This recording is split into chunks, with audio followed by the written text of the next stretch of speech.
تعریف حقیقی شاہ رسول اللہ نے کی ہے قرآن میں اخلاق عظیمہ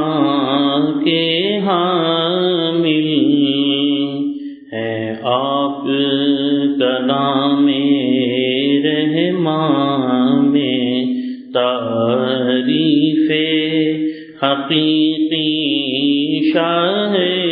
رسول اللہ نے کی ہے قرآن میں اخلاق عظیمہ کے حامل ہے آپ کلام رحمان میں مطلوب جسے ہو بے خدا وہ آپ کا تابع ہو جائے مطلوب جسے ہو بے خدا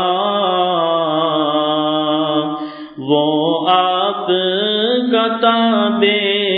ہو جائے اس راز کو ہم نے پایا ہے ایک آیت آل عمران میں اس راز کو ہم نے پایا ہے ایک آیت آل عمران میں تعریف حقیقی شاہ رسول اوروں کی طرح سے باتوں میں جو آپ سے اونچا بولے گا اوروں کی طرح سے باتوں میں جو آپ سے اونچا بولے گا اعمال فنا ہو جائیں گے یہ بات ہے ثابت قرآن میں اعمال فنا ہو جائیں گے یہ بات ہے ثابت قرآن میں تعریف حقیقی شاہ رسول کیا آپ کا رتبہ عرض کروں اے نور خدا اے شمس ہدا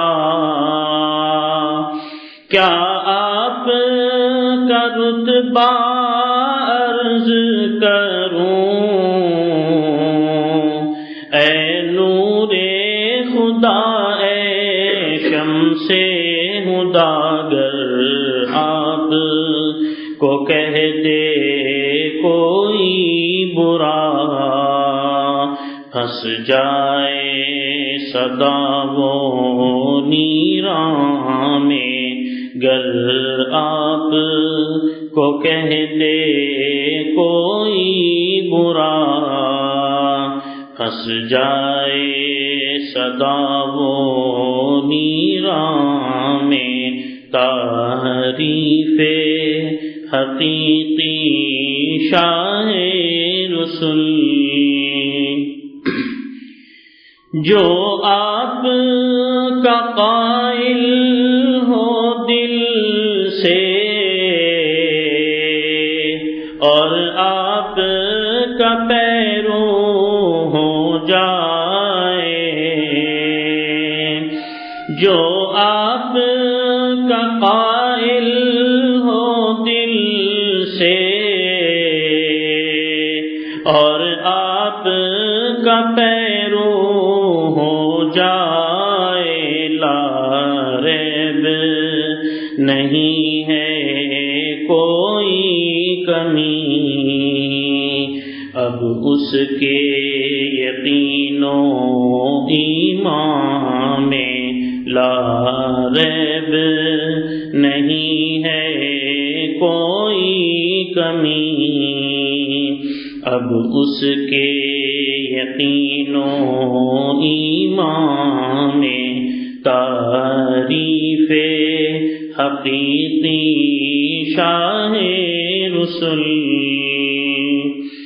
ہے، آپ کے ممنوع انس و جن،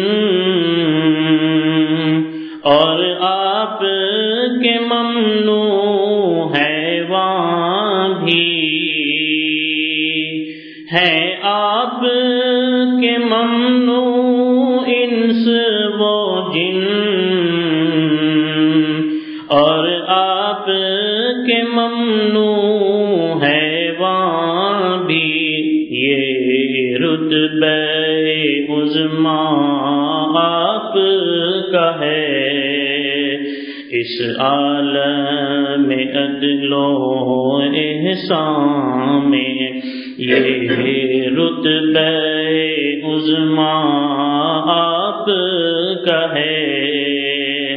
اس عالم عدل و احسان میں تعریف حقیقی شاہ رسل، دنیا میں اطاعت حاصل ہو، عقبیٰ میں شفاعت کامل ہو، دنیا میں اطاعت حاصل ہو، عقبیٰ میں شفاعت کامل ہو، مقبول ہو یہ ارمان ہے یہی، اللہ جمال الرحمان میں مقبول ہو یہ ارمان ہے یہی، اللہ جمال الرحمان میں تعریف حقیقی شاہ رسل، اللہ نے کی ہے قرآن میں اخلاق عظیمہ کے حامل، ہے آپ کلام رحمان میں تعریف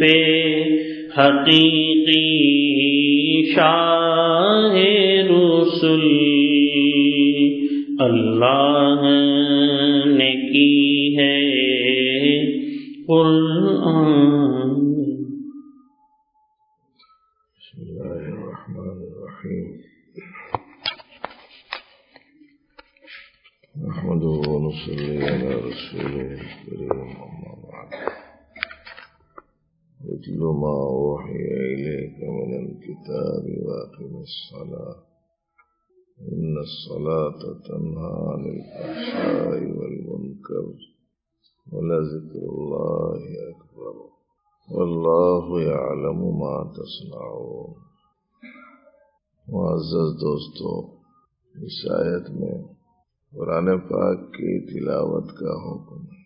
نماز کے قائم کرنے کا حکم ہے، اللہ کے ذکر کی فضیلت بیان کی، اور ہم جو کچھ کر رہے ہیں اللہ اس کو جانتے ہیں، اس کی خبر بھی دی۔ چار باتیں ہیں جو اس آیت میں، یہاں آنے والے ہر ساتھی کو معمولات جو بتائے جاتے ہیں ان معمولات میں سے یہ چار معمولات بھی ہیں۔ ایک تو یہ کہتے ہیں کہ بھئی روزانہ تھوڑا سا قرآن پاک کی تلاوت ہونی چاہیے، دوسرے 5 وقتہ نمازوں کا اہتمام سے ادا کرنا ہونا چاہیے، تیسرے اللہ کے ذکر کا انتظام ہو، چوتھے مراقبہ ہے نا، اللہ یعلم ما تصنعون، جو کچھ تم کرتے ہیں اللہ جانتے ہیں، تو اس کا خیال رکھنا ہے کہ میں کیا کیا کرا آج تو ان کو معلوم ہی ہے، اس صورت میں مجھے کیا کرنا چاہیے، محاسبہ مراقبے کا اہتمام۔ یہ جو معمولات بزرگان دین نے، اکابر نے، اسلاف نے بتلائے ہیں، وہ سب کے سب دراصل منشاء ربانی کو ملحوظ رکھتے ہوئے ہی بتائے گئے۔ اس کی بنا پر آپ ان 4 چیزوں کا خاص طور سے اس آیت کریمہ کی روشنی میں انتظام کرنا، روزانہ تھوڑا سا اپنا محاسبہ کرنا، سونے سے پہلے محاسبہ کر کے جو کمی کوتاہی ہو اس کوتاہی سے تائب ہو کر آئندہ اس سے بچنے کا ارادہ کرنا، اس پر اللہ کی توفیق مانگنا، نماز اہتمام سے پڑھنا، ذکر بھی پابندی سے کرنا، مگر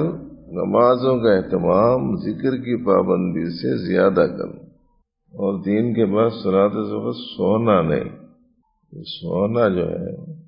بہت نقصان دیتا، جو ساتھی سو رہے ہوں آزو بازو والے لوگوں کو بھی اپنی طرف کھینچتے ہیں، سونے والے اتنے پاورفل ہیں اور جاگنے والے اتنا بھی نہیں کرتے کہ بازو سونے والے کو جگا دیں۔ نیند کو بھگانے کے واسطے دین کے بعد سنانے والے کو ذرا دیکھنا بھی، بشرطے کہ بیریش نہ ہو، بیریش ہے، چھوٹا ہے کوئی سنانے والا تو اس کو دیکھنا تو زیادہ ٹھیک نہیں ہے، بڈھا ہے تو اس کو دیکھنے میں کیا حرج ہے۔ اور جس بیٹھک کے جس انداز پر آپ ہیں، نیند اگر آ رہی ہو تو آپ وہ بیٹھک کا انداز بدل دیں، ایک پاؤں پر بیٹھے ہوئے ہیں بائیں سیدھے پاؤں پہ بیٹھ، 4 زانوں بیٹھے ہوئے ہیں تو 2 زانوں بیٹھ جائے، کسی ایک طرف سہارا لے کر بیٹھے ہوئے ہیں تو سہارا چھوڑ، بیٹھک کا انداز بدل دینا، سونا نہیں چاہیے، تھوڑی دیر بعد سنائی جاتی ہے، وہ تھوڑی دیر کے بعد بھی اگر آپ سو کر سنیں گے تو کیا فائدہ ہو۔ ایک بات تو آپ حضرات کو یہ بتائی گئی کہ بھئی آپ یہ 4 معمولات اہتمام سے کریں، دوسری ایک بات ہم بار بار آپ حضرات کے گوش گزار کرتے رہتے ہیں کہ یہ جو ذکر ہے، یہ ذکر جو مقدار میں کلمہ طیبہ لا الہ الا اللہ 200 بار، الا اللہ 400 بار، اللہ اللہ 600 بار، اللہ 100 بار، یا حی یا قیوم 100 بار، اور اس کے علاوہ جتنا ذکر ہو جائے، یہ جو باتیں آپ کو بتائی جاتی رہتی ہیں، یہ بزرگان دین نے اس مقدار کے ساتھ وہ پابندی ذکر کرنے پر دل میں یاد الہی کے قائم ہونے، دل کی ظلمت کے دور ہونے، دنیا کی محبت کے نکلنے اور اللہ کی یاد کے جمنے اور نیکیوں اور اچھائیوں کی طرف دل کو مائل ہونے میں، اس کو تجربہ کی روشنی میں بہت ہی مفید اور مؤثر مانا ہے۔ اس لیے یہ بطور علاج اور تدبیر کے ہے، اسے ذہن میں رکھیں۔ اس لیے کہ اگر آپ بعض ممالک میں چلے جائیں گے تو آپ کو اس قسم کے اذکار پر اعتراضات ملیں گے، بالخصوص عرب وغیرہ میں آپ جائیں، یہ کیا ہے، کہاں ہے اس کا ثبوت، ان مقداروں کا ثبوت کہاں ہے، ان اندازوں کا، اس طریقے کا ثبوت کہاں ہے، ایسا عام طور پر پوچھتے ہیں۔ ذکر کی کثرت کا ثبوت تو جگہ جگہ ہے جی، اکثر قول لا الہ الا اللہ تو ہے اس حدیث۔ باقی آپ حضرات کو یہ بات معلوم ہے، معلوم نہیں ہے تو معلوم ہونا چاہیے کہ ہم کو اپنے دل میں ایک تو اللہ کی معبودیت کو بٹھانا ہے، دوسرے اپنے دلوں میں اللہ جل شانہ کی فاعلیت کو بٹھانا ہے، تیسرے اپنے دلوں میں اللہ جل شانہ کی صفات کمال سے موصوفیت کو بٹھانا ہے، اور چوتھے اپنے دل و دماغ میں حق تعالی جل شانہ کی صفت قیومیت کو بٹھانا ہے۔ اس کے واسطے یہ ذکر کی یہ ترتیبیں ہیں۔ لا الہ الا اللہ میں معبودیت الہیہ دل میں بٹھائی جاتی ہے، الا اللہ کے ذریعے سے فاعلیت الہیہ دل میں بٹھائی جاتی ہے، اللہ اللہ کے ذریعے سے اللہ ہی موصوف و صفات کمال ہونے کا شعور دل میں راسخ کیا جاتا ہے، اور یا حی یا قیوم میں حق تعالی جل شانہ کی قیومیت کو راسخ کیا جاتا ہے۔ اور آپ کو معلوم ہے کہ یہ توحید کے چاروں مراتب ہیں۔ توحید کا ایک مرتبہ کیا ہے؟ اللہ کے سوا کوئی معبود نہیں۔ توحید کا دوسرا مرتبہ ہے اللہ کے سوا کوئی فاعل حقیقی نہیں۔ توحید کا تیسرا مرتبہ کیا ہے؟ اللہ کے سوا کوئی کمالات سے ذاتاً متصف نہیں۔ چوتھا توحید کا مرتبہ کیا ہے؟ وجود حقیقی اصلاً ذاتاً بجز حق تعالیٰ کے کسی اور کا نہیں۔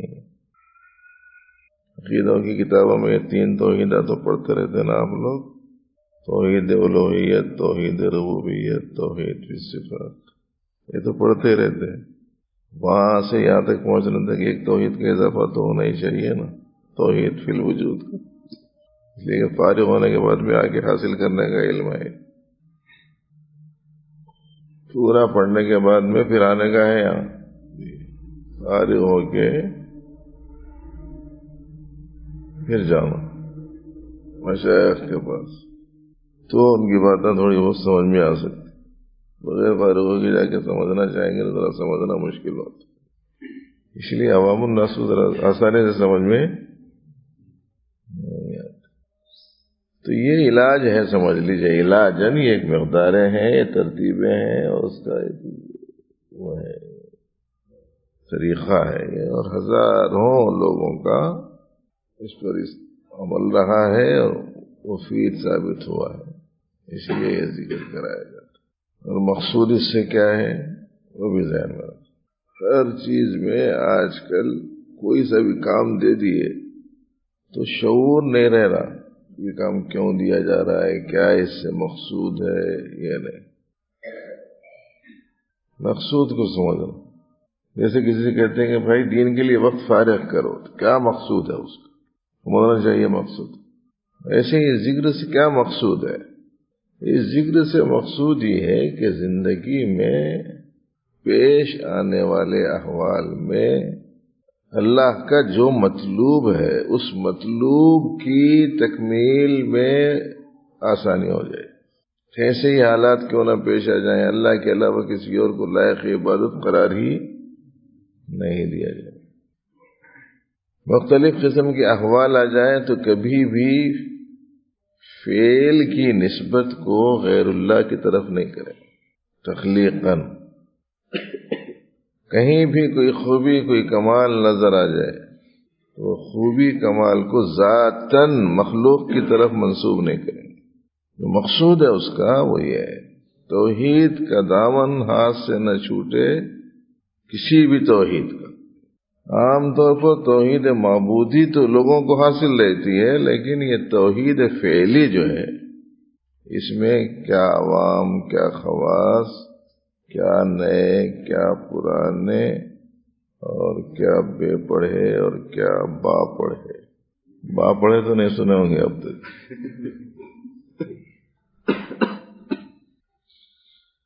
توحید فعلی میں متاثر ہو جاتے، کچھ بھی ہو گیا، انہوں کر دیے، انہوں کر دیے، انہوں کر دیے، انہوں کر دیے، انہوں کر دیے، انہوں کر دیے، کبھی کبھی طبیعتیں بیزاری ہو کے آنے والوں سے پوچھنا پڑتا ہے انہوں وہ کر دیے، انہوں وہ کر دیے، انہوں وہ کر دیے، انہوں کیا کر رہے ہیں، خالی بٹھا دیا انہوں۔ بھئی کام بنا کس کے بنانے سے بنا؟ اللہ کے۔ نہیں بنا، کس کی حکمت و فیصلے سے نہیں بنا؟ مخلوق کی طرف نسبت کیسی ہے یہ کاموں کی؟ صحت میں نسبت کیسی ہے مخلوق کی طرف؟ اولاد کے ملنے نہیں ملنے میں مخلوق کی طرف نسبت کیسی ہے؟ روزی کی تنگی میں کشادگی میں مخلوق کی طرف نسبت کیسی ہے؟ توحید متاثر ہے جگہ جگہ، اور مطلوب سب سے زیادہ توحید ہی ہے۔ اس لیے ایک مسلمان کو تو ہمیشہ اللہ کو یاد رکھنا چاہیے، اللہ کی طرف متوجہ رہنے کا اہتمام ہونا۔ مخلوق میں پھنس کے رہ گئے۔ حضرت صوفی صاحب رحمۃ اللہ علیہ نے فرمایا، اس بیشے مخلوق میں پالے شکار ذات کو اپنی نظر سے یاد رکھ، اللہ بس باقی ہے بس۔ مگر اب یہ شعر کو سمجھانے کے واسطے پھر ایک الگ کام رہتا۔ مخلوقات کے جنگل میں ذات خالق کا ادراک کرو کہ ذات خالق تمہارا مطلوب، تمہارا مقصود اور تمہارا محبوب ہونا چاہیے۔ جنگل میں جانے والے جو شکاری لوگ ہوتے ہیں، جھاڑا پہاڑا دیکھنا ان کا مقصود مطلوب محبوب نہیں ہوتا۔ کوئی بھی شکار کو جاتے نا، جھاڑا کیسے ہیں دیکھیں گے، پہاڑا کیسے ہیں دیکھیں گے،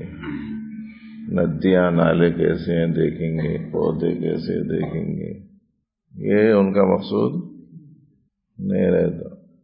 اگر جاتے ہیں وہی جنگلات میں ہے نا، مگر اس کی نظر جو ہے وہ اس کے دوسری چیز پہ رہتی ہے، اس کا جو مطلوب شکار رہتا نا اس پہ رہتی ہے اس کی نظر۔ وہ کہاں ہے؟ وہ ہمارے خاندان میں بہت شکاری لوگ گزرے ہیں۔ اور حضرت صوفی صاحب رحمۃ اللہ علیہ بھی نہایت کامیاب شکاری تھے، 2 قسم کی شکار کرتے تھے۔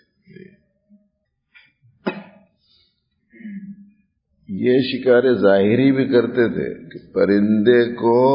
درخت پر سے اڑا کر پھر فائر کرتے تھے اور گرا دیتے تھے، نشانہ ایسا۔ اور وہ جو کنووں وغیرہ میں مچھلیاں پہلے وہ بہت ہوتے تھے، اور وہ ان کے کنووں کے بازوؤں سے عام طور پر وہ درخت ہوتے تھے، اونچے اونچے درخت ہوتے تھے، وہ بندوق لے کے جا کے وہ ٹہنی درخت کے اوپر ڈالے کے اوپر بیٹھ جاتے تھے، انتظار کرتے ہوئے دیکھتے۔ اور جو ہی ہم لوگوں کو تو کچھ معلوم نہیں ہوتا تھا، ساتھ والوں کو کچھ پتہ نہیں چلتا تھا، وہ بیٹھے ہوئے خالی دیکھنے ایک دم فائر کی آواز آتی تھی، اور فائر ہوتے ہی فوراً بڑی تیزی سے بندوق نیچے رکھ کے اتر کے پانی میں اتر جاتے۔ وہ کبھی کبھی تو کافی دیر تک ڈوب جاتے تھے، اوپر والوں میں تشویش ہو جاتی تھی کہ ہوا کیا، لیکن اس کے بعد میں ایسا پکڑ کے لاتے تھے یہ بڑی مچھلی۔ تو ظاہری شکار بھی کرتے تھے حضرت جم کے، خرگوش کا شکار، پرندوں کا شکار، مچھلی کا شکار، یہ بھی کرتے تھے۔ اس کے ساتھ ساتھ جا رہے ہیں جنگلات میں، دیکھ لیے ایک نوجوان کو گن لگایا ہوا ہے جی، اور خاص قسم کی فکری تنظیم سے وابستہ ہے، نکسلائٹ ہے۔ اس کو دیکھے، اس سے ملے، پوچھے، تھوڑی سی بات کرے جی، کلمہ پڑھ لیا، ایمان میں قبول کر لیا۔ ایسے شکار بھی کرتے، اسی لیے کبھی کبھی حضرت فرماتے تھے کہ ہم قرآنی اعتبار سے اللہ کے اجازت یافتہ شکاری ہیں بولتے تھے۔ اللہ تعالیٰ فرمایا نا، ادعو الی سبیل ربک بالحکمہ والموعظۃ الحسنہ، بولتے تھے۔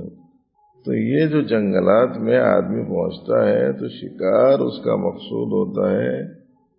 جھاڑ پہاڑ نہیں ہوتے۔ تو جیسے وہ اس جنگل میں نظر اس کی اپنے مقصود و مطلوب پر ہوتی ہے، ایسے ہی آدمی اس کائنات میں رہتے ہوئے، زندگی کے شب و روز گزارتے ہوئے، اس کی جو نظر ہو وہ مخلوقات میں الجھی ہوئی نہ رہے، اللہ کی طرف اس کی توجہ ہو، اور ہر موقع اور محل کے اعتبار سے حق تعالی جل شانہ کو جس حیثیت سے اسے یاد کرنا ہے، عبادت کے اعتبار سے بحیثیت معبود، فعل کے اعتبار سے بحیثیت خالق، صفت کے اعتبار سے بحیثیت موصوف، اور وجود کے اعتبار سے بحیثیت موجود حقیقی، یہ رہنا چاہیے آدمی کا جب یہ زندگی میں، یہ مقصود ہے یہ اذکار کے ذریعے سے۔ اس کی طرف خیال رکھنا، کہیں ایسا نہ ہو کہ اور افراد کی طرح کوئی ایک کام ان کو دے دیا جاتا ہے، اس کی وجہ کیا ہے ان کو نہیں معلوم ہے، اس کا مقصد کیا ہے نہیں معلوم ہے، منشا کیا ہے نہیں معلوم ہے، بس وہ کرو بولے کرتے چلے جا رہے ہیں، نہ اگلا معلوم نہ پچھلا معلوم۔ ایسا نہیں ہونا چاہیے۔ اور اس بات کو ذہن میں رکھ لیجئے کہ اللہ جل شانہ کی یہاں جو جزا ملنے والی ہے وہ عملوں کی مقداروں پر نہیں ملنے والی ہے، عمل کس شعور سے کیا جا رہا اس کے حساب سے ملے گی۔